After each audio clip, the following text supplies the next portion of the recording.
Particularly around hate speech. Is that What hate speech are you talking about? I mean, you use Twitter. right? Do you see a rise in hate speech? Free speech is meaningless unless you allow people you don't like to say things you don't like. Otherwise, it's irrelevant. And if at the point at which you lose free speech, it doesn't come back. I think the issue some people have is that a lot of people were brought back. I mean, some people were brought back who were previously banned for spreading things like QAnon conspiracies. You have people like Andrew Tate who were brought back, who were previously banned for things like hate speech. Do you think you prioritize freedom of speech over misinformation and hate speech? Well, you know, who's to say that something is misinformation? Who's the arbiter of that? Is it the BBC? You're literally asking me? Yes. Well, no, you Who is the arbiter? You are the arbiter on Twitter because you own Twitter. Yes, I'm saying who is to say that one person's misinformation is another person's information? At the point at which you say that there is this is misinformation, like who is going to decide that? You accept that misinformation can be dangerous, that it can cause real-world harms, that it can potentially cause... Yes, and the point I'm trying to make is that the BBC itself has, at times, published things that are false. Do you agree that that has occurred? I'm quite sure the BBC have said things before that turn out to not be true. Correct. In its, whatever it is, 100-year history, I'm quite sure. Yes. Even if you aspire to be accurate, there are times when you will not be.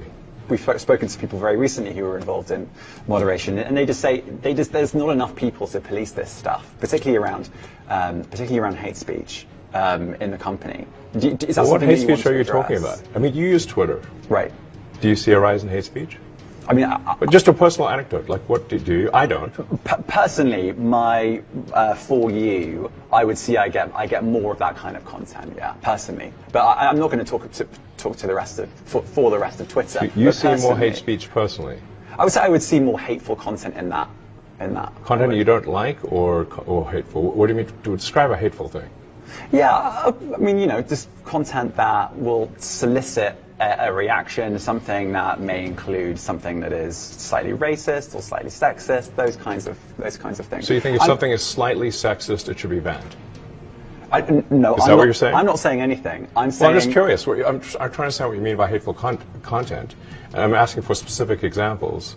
And you just said that if something is slightly sexist, that's hateful content. Does that mean that it should be banned? Well, you've asked me whether my feed, whether it's got less or more. I'd say it's got slightly more. That's why I'm asking for examples.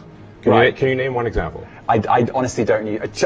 Honestly, I you don't. Can't name a single example. I'll tell you why. Because I don't actually use that for you feed anymore. Because I just don't particularly like it. But you said actually, a lot of people are quite similar. I only look at my following. You said you've seen more hateful content, but you can't name a single example, not even one.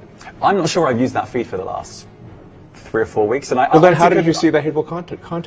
Because I've been using Twitter since you've taken it over for the last 6 months. Okay, so then you must have at some point seen for you hateful content. I'm asking for one example. Right. And you can't give a single one. And I'm saying... Then I say, sir, that you don't know what you're talking about. Really?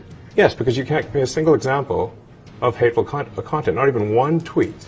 And yet you claimed that the hateful content was high. Well... That's false. No, what I claimed... You just lied. What I claimed was... there are many organizations that say that kind of information is on the rise. Now, whether it has on my feed or not, I mean, right, and literally you name something one. Like the Strategic Dialogue Institute in the UK. They will say that. So look, people will say all sorts of nonsense. I'm literally asking for a single example, and you can't name one. Right, and as I already said, I don't use that feed. But then how would you know that? I don't think this is getting anywhere. You literally said you experienced more hateful content, and then couldn't name a single example. Right, and as I said, that's absurd. I haven't actually looked at that feed. Then how would you know there's hateful content? Because I'm saying that's what I saw a few weeks ago. I can't give you an exact example. Let's move on. We only have a certain amount of time. COVID misinformation. You changed the COVID misinformation. Has BBC changed its COVID misinformation? The BBC does not set the rules on Twitter, so I'm asking you. No, I'm talking about the BBC's misinformation about COVID. I'm literally asking you about, you changed the labels, the COVID misinformation labels. There used to be a policy, it then disappeared. Why do that?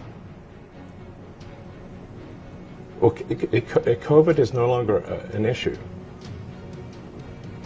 Does the BBC hold itself at all responsible for misinformation regarding masking and side effects of vaccinations, and not reporting on that at all?